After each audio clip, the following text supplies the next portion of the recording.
recommends. Today I'm going to give you my May wrap-up, which is all the books I read in the month of May. So I started with Soldier, the third book in the Talon series. So Talon is an urban fantasy YA novel that focuses on dragons that have taken human form. The story revolves around the character of Ember Hill, who is a dragon that has taken human form and is part of this secret society of dragons called Talon.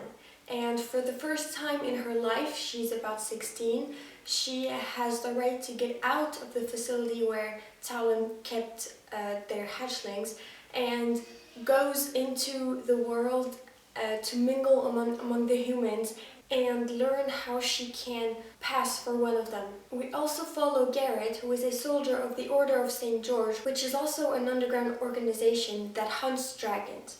So both of them are underground. They both want to keep their existence a secret. But at Crescent Beach, where Ember is taken with her twin brother Dante, she meets Garrett and both of them realize what they've been told their whole life isn't entirely the truth. I read both Soldier and Legion, and can I say, these covers are magnificent. Every book in this series has a magnificent cover. While Soldier is more smooth, Legion has a kind of sandy feeling to it. So Soldier was a good book, but it was a little disappointing comparing to the others. The characters were constantly comparing their current situation with what it was at the beginning of the first novel, Talon. I'd say that kind of happened too often. I feel like not much plot development happened in this book, even though I know it's just an impression because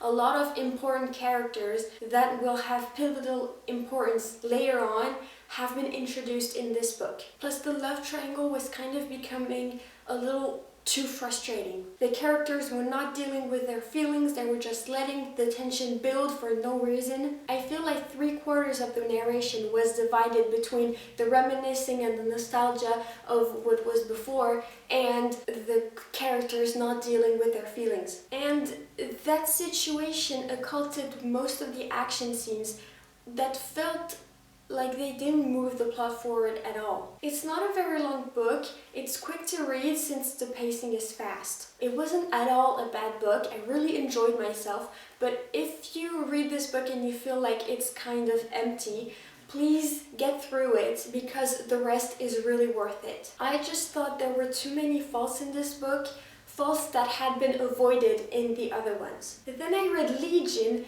and all of it was so worth it. So many things happened in this book. I was at the edge of my seat, dying to know what happens next. This book is as good as the first in my opinion. If I had to rank them from worst to best, honestly, I put Soldier as worst, even though it's a good book, don't get me wrong. The quality of this series is so good that worst is like still a very good book. So there's Soldier, Rogue, Talon, and then Legion, because Legion accomplishes what was promised in Talon. There was so much action and plot development, I was really pleased. I'm so happy I started this series because my love of dragons is fulfilled and these are very good books.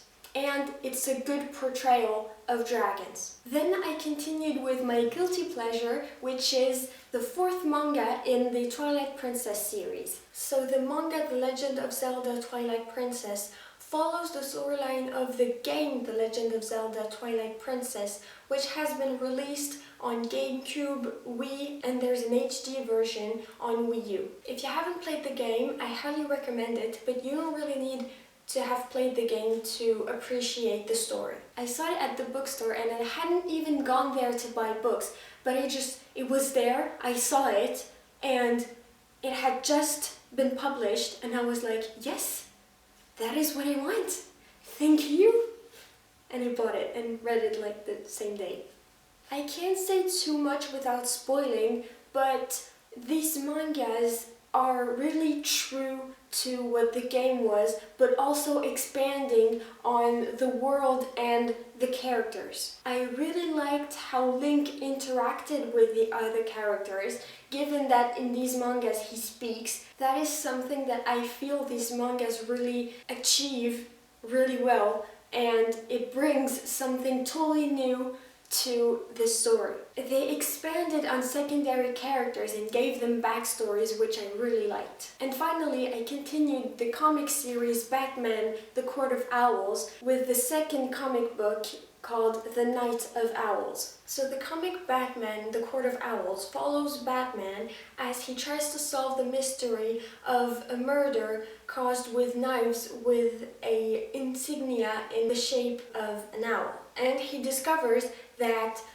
the next victim is going to be Bruce Wayne. And as he delves deeper into the Court of Owls, he uncovers mysteries that have been hidden even within Gotham itself. I can't really say much about this book either, but I really liked it, and I am pleasantly surprised because my reading tastes are very strict. They have recently opened to mangas and comic books, and I'm really pleased about that. I really liked the mystery in this book. The problem solving was really pleasing to read. The drawings are obviously marvelous. It's not even worth pointing out. Plus, it's really fun to see what's inside Batman's head. The man has some doubts sometimes. So yeah, that's all for my May wrap-up. Please tell me in the comments if you like this video and what books you recommend I should read. If you've read these books, tell me what you've thought of them, and if you disagree with me, please tell me why, because I would love to discuss this with you. And thank you for watching. Bye!